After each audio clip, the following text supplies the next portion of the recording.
want to skip the flattery and the attaboys, because I do know this. The sooner that we become less impressed with our life, with our accomplishments, with our career, with whatever that prospect is in front of us, the sooner we become less impressed and more involved with that and these things, the sooner we get a whole lot better at doing them. So, I'm going to talk to you about some things I've learned in my journey. Most from experience, some of them I heard in passing, many of them I'm still practicing, but all of them I do believe are true. Now, they may be truths to me, but don't think that that makes them mine, because you cannot own a truth. So please think of these as signposts, approaches, paradigms that give some science to satisfaction. They're yours to steal, they're yours to share, liken to your own lives, to personally apply in your own lives, in your own way, should you choose to. So, here we go. Number one, life's not easy. Life is not easy. It is not. Don't try to make it that way. Life's not fair. It never was. It isn't now, and it won't ever be. Do not fall into the trap, the entitlement trap, of feeling like you're a victim. You are not. Get over it and get on with it. And yes, most things are more rewarding when you break a sweat to get them. Number two, I love this one. Unbelievable is the stupidest word in the dictionary. Should never come out of our mouths. Think about it. To say, oh wow, what an unbelievable play. It was an unbelievable book, an unbelievable film, an unbelievable act of courage. Really? It may be spectacular, it may be phenomenal, most excellent or outstanding, but unbelievable? Give others and yourself more credit. It just happened. You witnessed it. You just did it. Believe it. What about the other side of unbelievable? You know, that side when we humans underperform or act out of our best character. For instance, man flies a suicide jet into the World Trade Center. Millions die from diseases every day that we have cures for. Bob the Builder swears that he's going to have your house built by Thanksgiving, and you can't move in until Christmas the next year. Our best friends lie to us, and we lie to ourselves all the time. Unbelievable? I don't think so. Again, it just happens, and it happens every day. Nothing that we Homo sapien earthlings do is unbelievable. And if there's one thing you can depend on people being, it's people. So we shouldn't be surprised. We, us, are the trickiest mammals walking the planet. I'm not worried about the monkeys. I'm worried about you and me. So acknowledge the acts of greatness as real, and do not be naive about mankind's capacity for evil, nor be in denial of our own shortcomings. Happiness is an emotional response to an outcome. If I win, I will be happy. If I don't, I won't. It's an if-then, cause and effect, quid pro quo standard that we cannot sustain because we immediately raise it every time we attain it. You see, happiness demands a certain outcome. It is result reliant. And I say, if happiness is what you're after, then you're going to be let down frequently, and you're going to be unhappy much of your time. Joy, though, joy is a different thing. It's something else. Joy is not a choice. It's not a response to some result. It's a constant. Joy is the feeling that we have from doing what we are fashioned to do, no matter the outcome.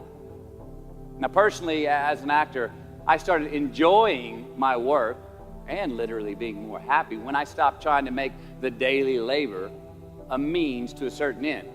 For example, I need this film to be a box office success.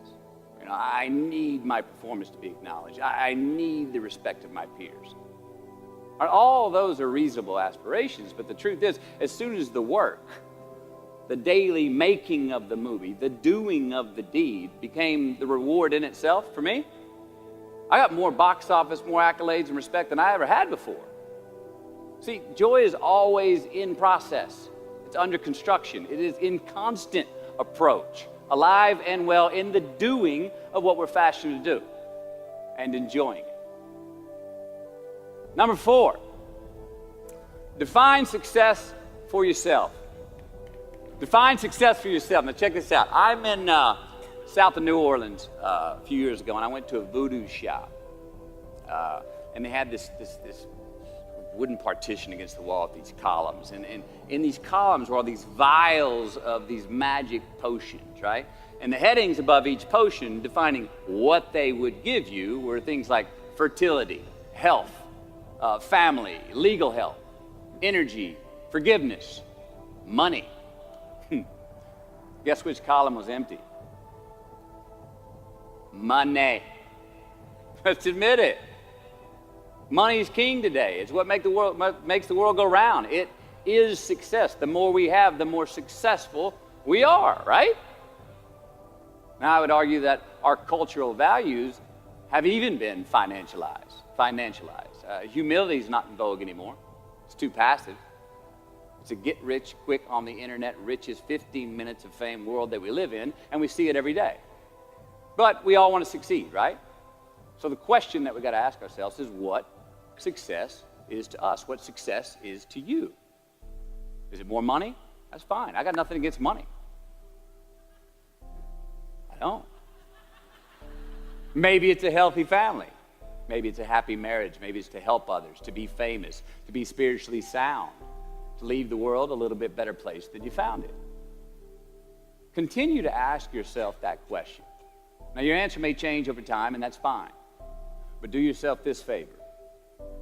Whatever your answer is, don't choose anything that will jeopardize your soul. Prioritize who you are, who you want to be, and don't spend time with anything that antagonizes your character. Don't drink the Kool-Aid, man. It tastes sweet, but you will get cavities tomorrow, all right? Life is not a popularity contest. Be brave, take the hill, but first answer that question, what's my hill? So, how do I define success? For me, myself. Well, for me, it's a measurement of 5 things. We got fatherhood. We got being a good husband. We got my health, mind, body, and spirit. We got career, and we got friendships. These are what's important to me in my life right now. So I try to measure these 5 things each day. I check in with them. I like to see whether or not I'm in the debit section or the credit section with each one. Am I in the red or am I in the black? You follow? For instance, sometimes say my career's rolling. All right, it's way up here in the black, but I see how my relationship with my wife maybe could use a little bit more of my attention. I got to pick up the slack on being a better husband. Get that one out of the red. Or say my spiritual health could use some maintenance. It's down here, but hey, man, my friendships and my social life, they're in high gear, right? I got to recalibrate. Checks and balances. I got to go to church. Remember to say thank you more often, something. But I got to take the tally because I want to keep all 5 in healthy shape. And I know that if I don't take care of them, if I don't keep up maintenance on them, one of them is going to get weak, man. It's going to dip too deep into the debit section. It's going to go bankrupt. It's going to get sick, die even. So first, we have to define success for ourselves. And then we have to put in the work to maintain it. Take that daily tally. Tend our garden. Keep the things that are important to us in good shape. I mean, let's admit it. We've all got 2 wolves in us. A good one and a bad one. And they both want to eat. The best I can tell, we just got to feed that good one a little more than the other one. Here we go. Number 5. Process of elimination is the first step to our identity. AKA, where you are not is as important as where you are. All right, 1992, I got my first job as an actor. 3 lines, 3 days work in a film called Dazed and Confused. All right. All right, all right, all right.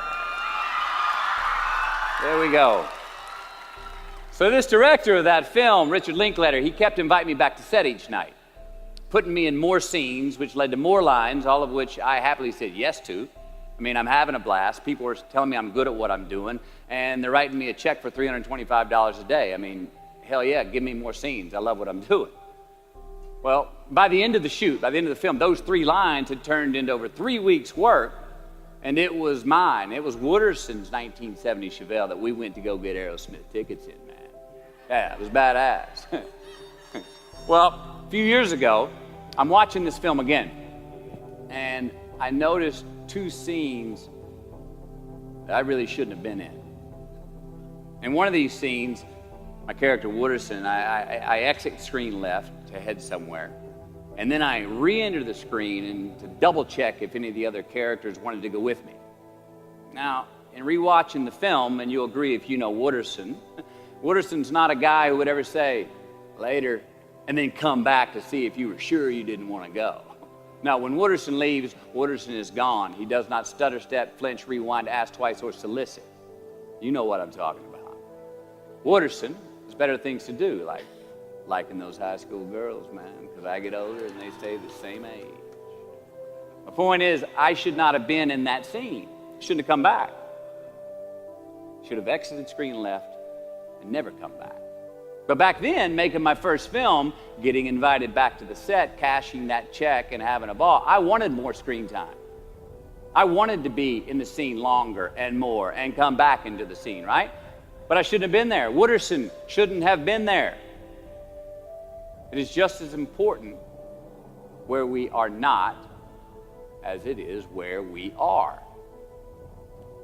Look, the first step that leads to our identity in life is usually not, I know who I am, I know who I am. That's not the first step. The first step's usually, I know who I am not.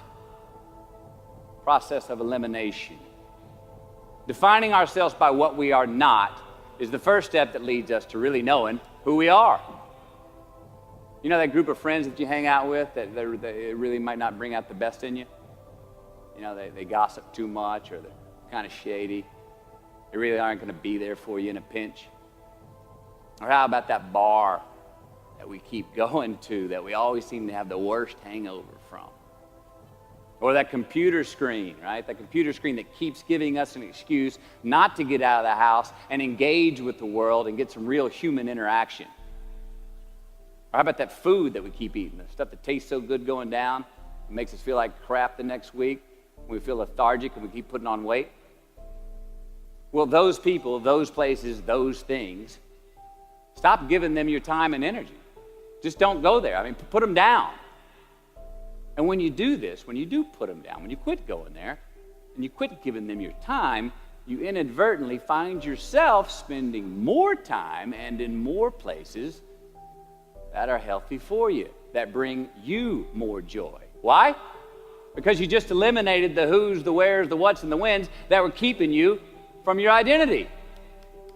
Like, trust me, too many options, I promise you this, too many options will make a tyrant of us all. All right, so get rid of the excess, the wasted time. Decrease your options.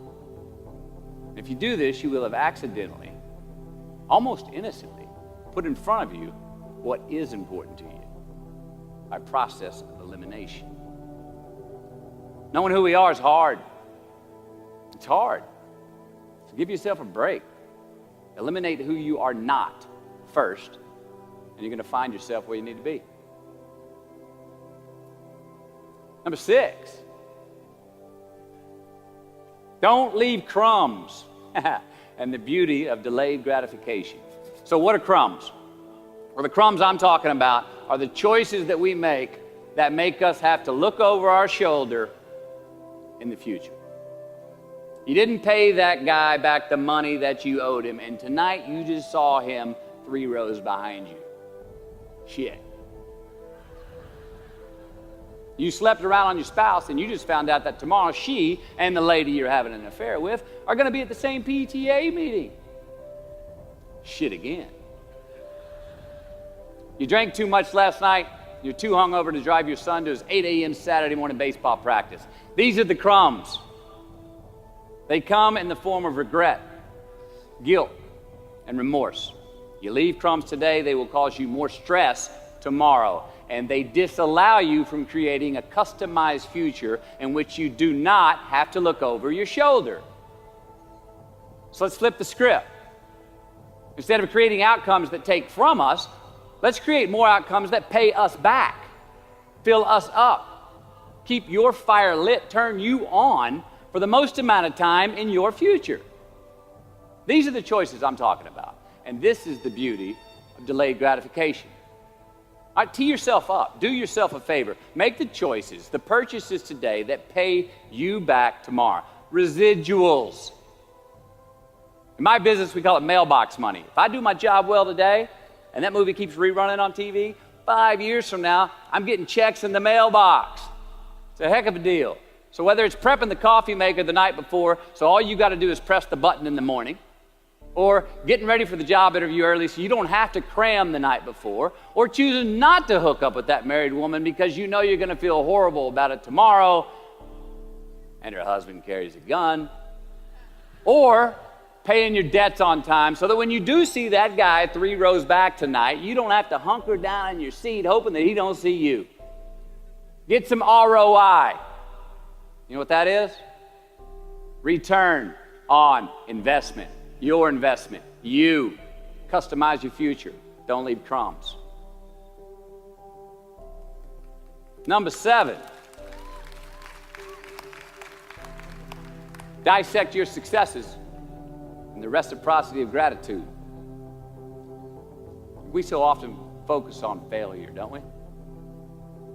We study failure. We obsess with failure. We dissect failure and our failures. We dissect them so much we end up intoxicated with them to the point of disillusion. I mean, when do we write in our diary? Usually when we're depressed. What do we gossip about? Other people's flaws and limitations. And we can dissect ourselves into self-loathing if we're not careful. I find that most of the times our obsession with what is wrong just ends up breeding more wrong, more failure. And the easiest way to dissect success is through gratitude. Giving thanks for that which we do have, for what is working. Appreciating the simple things we sometimes take for granted. We give thanks for these things, and that gratitude reciprocates, creating more to be thankful for. It's really simple, and it works. Now, I'm not saying be in denial of your failures. No, we can learn from them too, but only if we look at them constructively, as a means to reveal what we are good at, what we can get better at, what we do succeed at. Now, personally, I've read a whole lot of my bad reviews. All right? I've had quite a few. Written by the more talented critics, they are the ones who give constructive bad reviews. They reveal to me what did translate in my work, what came across, what was seen, or what wasn't. Now, I don't obsess on the unfavorable aspect of their review, but I do seek what I can learn from it. Because their displeasure actually uncovers and makes more apparent what I do well, what I am successful at, and then I dissect that. All right, life's a verb. We try our best, we don't always do our best. Well, architecture is a verb as well. Yes, it is. And since we are the architects of our own lives, let's study the habits, the practices, the routines that we have that lead to and feed our success, our joy, our honest pain, our laughter, our earned tears. Let's dissect that and give thanks for those things. And when we do that, guess what happens? We get better at them, and we have more to dissect. Number 8, make voluntary obligations. All right, mom and dad, since we were young, they teach us things as children. Teachers, mentors, the government, and on laws, they all give us guidelines for which to navigate this life. Rules to abide by in the name of accountability. I'm not talking about those obligations. I'm talking about the ones that we make with ourselves, with our God, with our own consciousness. I'm talking about the you versus you obligations. We have to have them. Now, again, these are not societal laws and expectations that we acknowledge and endow for anyone other than ourselves. These are faith-based obligations that we make on our own. These are not the lowered insurance rates for a good driving record. You will not be fined or put in jail if you do not gratify these obligations I speak of. No one else governs these but you. They are your secrets with yourself, your own private counsel, personal protocols. And while nobody throws you a party when you abide by them, no one's going to arrest you when you break them either, except yourself. Or some cops who got a disturbing the peace call at 2:30 in the morning because you were playing bongos in your birthday suit. That was me. An honest man's pillow is his peace of mind. And when you lay down on that pillow at night, no matter who's in your bed, we all sleep alone. These are your personal Jiminy Crickets. And there are not enough cops in the entire world to police them. It's on you. It's on you. Number 9, from can to want. All right, check this out. In 1995, I got my first big paycheck as an actor. I think it was $150 grand. The film was almost Boys on the Side, and we were shooting in Tucson, Arizona. And I had this sweet little adobe guest house on the edge of the Saguaro National Park. The house came with a maid, my first maid. It was awesome. So I got a friend over one Friday night, and we're having a good time, and I'm telling her about how happy I am with my setup. The house, the maid, especially the maid.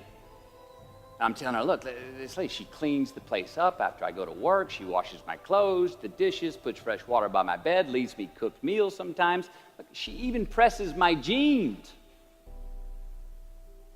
And my friend, she smiles at me, happy that I'm excited over this.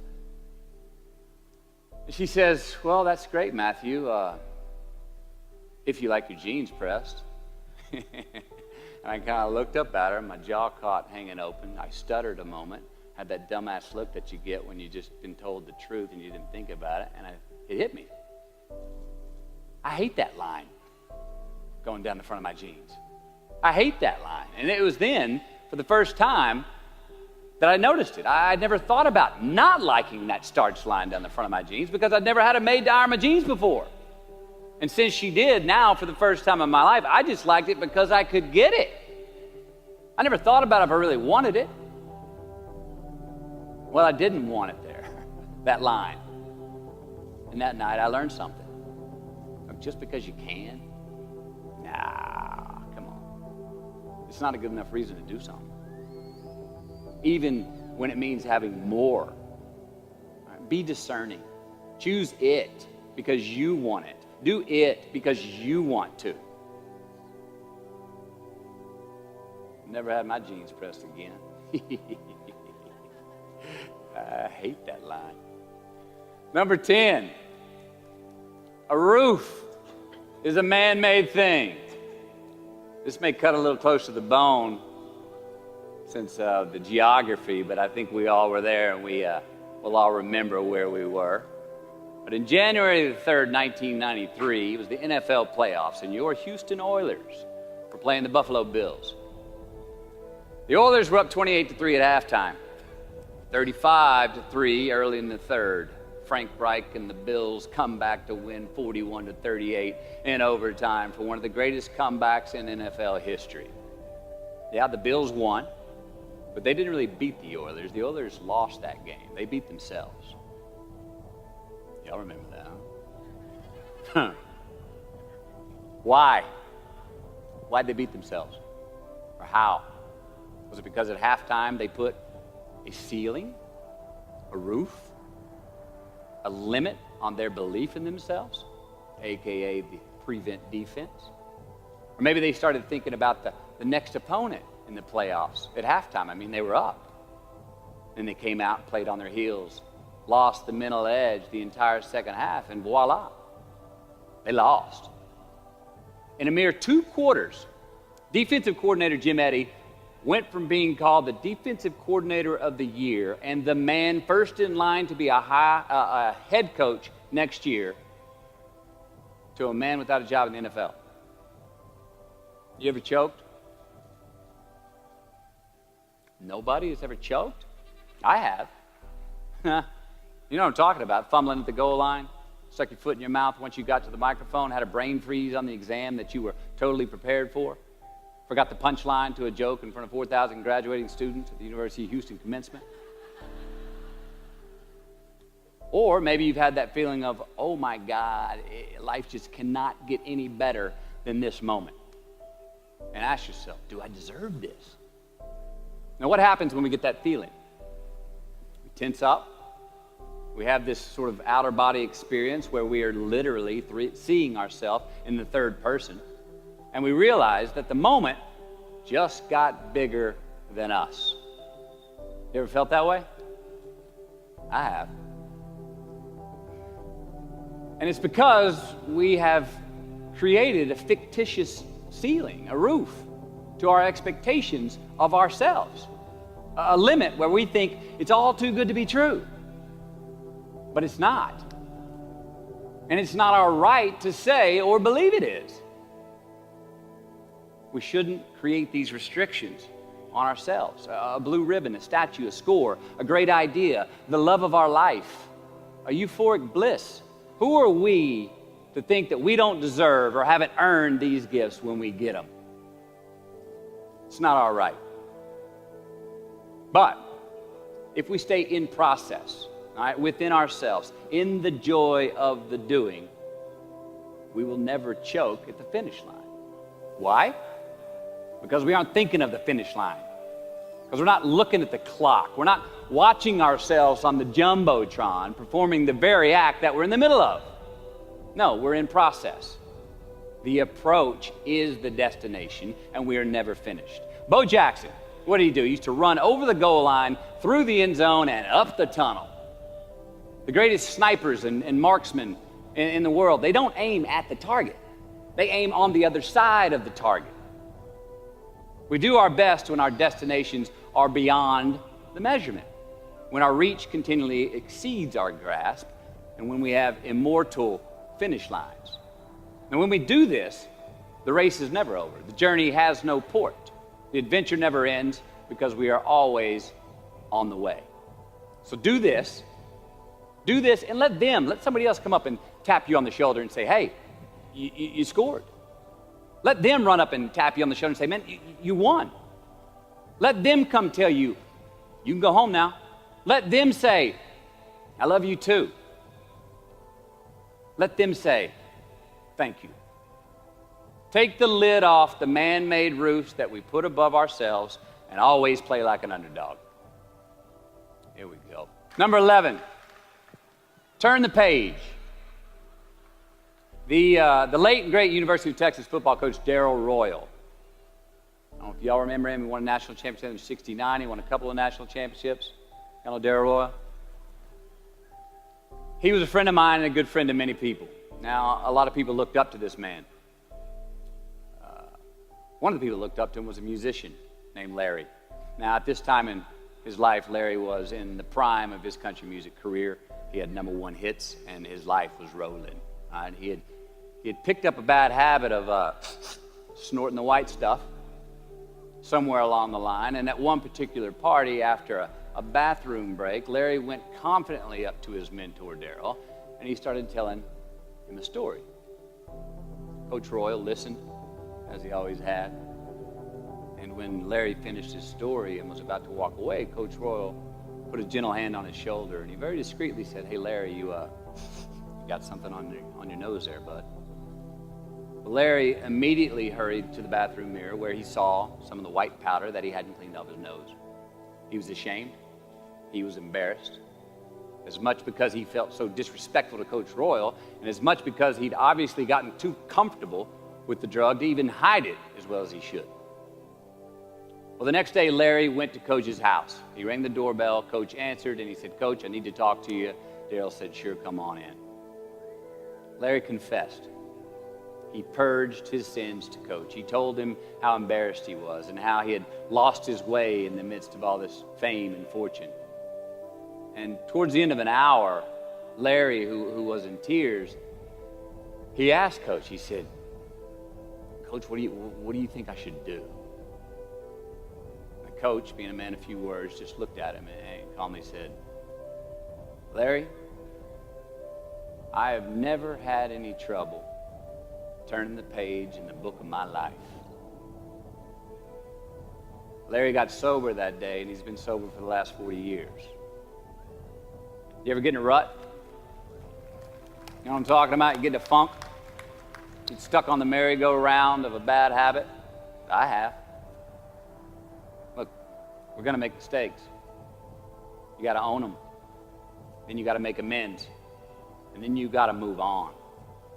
Guilt and regret kills many a man before their time. So turn the page. Get off the ride.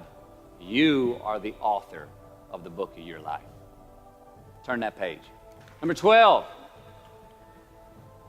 give your obstacles credit. You know those no fear t-shirts that were out? I don't know. People used to wear them 10 years ago, no fear. Anybody remember those, or is it just me? I saw them everywhere. All right. I don't get them, and I never did. I mean, I try to scare myself at least once a day. I mean, I get butterflies every morning before I go to work. I was nervous before I got here to speak tonight. I think fear is a good thing. Now, why? Because it increases our need to overcome that fear. All right, so say your obstacle is fear of rejection. All right, you want to ask her out, or you want to ask him out, but you fear that he or she may say no. All right, you want to ask your boss for that promotion, but you're scared he's going to think you're overstepping your bounds. Well, instead of denying those fears, declare them. Say the fear out loud. Admit it. Give them the credit they deserve. Don't get all macho and act like they're no big deal. And don't get paralyzed by denying that they exist and therefore abandoning your need to overcome them. I mean, I'd even subscribe to the belief that we're all destined to have to do the thing that we fear the most anyway, at some point. So give your obstacles credit, and you will, 1, find the courage to overcome them, or you will, 2, see more clearly that they're not really worth prevailing over. So be brave, have courage, and when you do, you get stronger, you get more aware, you get more respectful of yourself and that which you fear. Number 13. So how do we know when we cross the truth? 13. Someone was asking, why did I pick 13? That's an unlucky number. Well, I don't know when 13 got the bad rap and became the mongrel of numerology. It's never done me wrong, 13. In fact, 13 has been a pretty lucky number for me, and I want to tell you how. I've always taken these 21-day trips by myself to far-off places where I usually don't know the language and nobody knows my name. They're adventures, one, but they're also a purge. All right, they're a cleanse for me. They're like a 21-day fast from attention, from all the things I have in my well-appointed life. They're a check out so I can check in with me, see how I'm doing, be forced to be my own and my only company, to have a look in my mirror. And we all know what can happen when we do that. Sometimes we do not like what we see. Well, in 1996, right after I got famous from a film I did called A Time to Kill, I headed out on one of these 21-day walkabouts, and this time to the jungles and the mountains of Peru. The sudden fame that I just gotten was somewhat unbalancing. My face was everywhere. Everyone wanted a piece of me. People I'd never met were swearing that they loved me. Everywhere I went, there I was on a billboard, a magazine cover. It was just weird overall. You know, I was asking myself, what's the reality in this and what's the bullshit? Did I deserve all this? These were all questions I was asking myself. Who was I was another. Now, there's always an initiation period with these trips, an amount of time that it takes for the place to initiate the traveler, the time it takes to disconnect from the world we just left and become completely present in the one we are traveling in. Now, for me, that initiation period usually lasts about 13 days. 13 hellish days until I am out of my own way. Well, it was the night of the 12th day of my 21-day trip. I'm settling into camp. I'd already hiked 80 miles to this point, and I had a 3-day trek ahead of me to Machu Picchu. And I was full-on sick of myself, wrestling with the loss of my anonymity. I was guilt-ridden for sins of my past. I had a lot of regret. I was lonely, disgusted with my company, mind, grappling with these demons on this night, I couldn't sleep. All of these badges and banners and expectations and anxieties that I was carrying with me, I needed to free myself from them. So I stripped down to nothing. I took every moniker that gave me pride and confidence, all the window dressings, the packaging around the product. I discarded them all. I got rid of my lucky and faithful American cap. I stripped off all my talismans from adventures past. I even discarded my late father's gold ring with an M on it that he gave to me. And it was a meltdown of he and my mom's class rings and gold from my mom's teeth. I even got rid of that. I was naked, literally and figuratively. And I got sick. I felt clean. I felt free and light. Along a muddy path on this walk, I turned a corner. And there in the middle of the road was this mirage, this magnificent pinks and blues and red colors that I'd ever seen. It was electric, glowing and vibrant, just hovering just off the surface of the jungle floor as if it was plugged into some neon power plant. I stopped, I stared. There was no way around it. The jungle floor in front of me was actually thousands of butterflies there in my path. It was spectacular. So I stayed a while. And somewhere in my captivation, I heard this little voice inside my head say these words. All I want is what I can see. And all I can see is what's in front of me. Now at that moment, trip, I had stopped anticipating what was around the corner. For the first time, I stopped thinking about what was coming up next. What was up ahead? Time slowed down. I was no longer in a rush to get anywhere, and my anxieties were greatly eased. A few hours later, I returned to camp. Even the local Sherpas I was traveling with, they noticed calling out to me, "Sois luz, Mateo, sois luz," which means you are light in Spanish. See, I forgave myself that morning. I let go of the guilt. The weight that was on my shoulders was lifted, my penance was paid, and I got back in good graces with my God, and I shook hands with myself, my best friend, the one that we're all stuck with anyway, ourselves. And from that morning on, the adventure was awesome. I was present, I was out of my own way, I was not anticipating next, I was embracing only what was in front of my eyes and giving everything the justice that it deserved. You see, I crossed the truth that morning. Now, did I find it? I don't know. I think it found me. Why? Because I put myself in a place to be found. I put myself in a place to receive the truth. So how do we know when we cross the truth? Well, I think the truth's all around us all the time. I mean, I think the answer, is always right there. I think it's all around us. We just don't always see it. We don't always grasp it, hear it, access it. Usually because we're not in the right place to do so. So what do? First, I believe we've got to put ourselves in the place to receive the truth. Let's admit it, we live in an extremely noisy world with all kinds of frequencies coming at us. We got commitments, we got deadlines, fix this, do that, plans, expectations, and they all make it hard to get clarity and peace of mind. So we have to consciously put ourselves in places to receive that clarity. Now that may be prayer, that may be meditation, that may be a walkabout, that may be being in the right company, a road trip, whatever it is for you. Schedule that time. Schedule it. So, if we do that, if we hear it, if we put ourselves in a place to hear it, and we do, and it's become clear, a truth, natural and infinite, then the second part comes, which is to personalize it. Ask yourself how it works for you, how it applies to you personally, why you need it in your life specifically. And if you do that, then comes the third part. Have the patience to internalize it and get it from our intellectual head, thinking about it, and into our bones and our soul and our instinct. Now, we cannot rush this part. It does take time.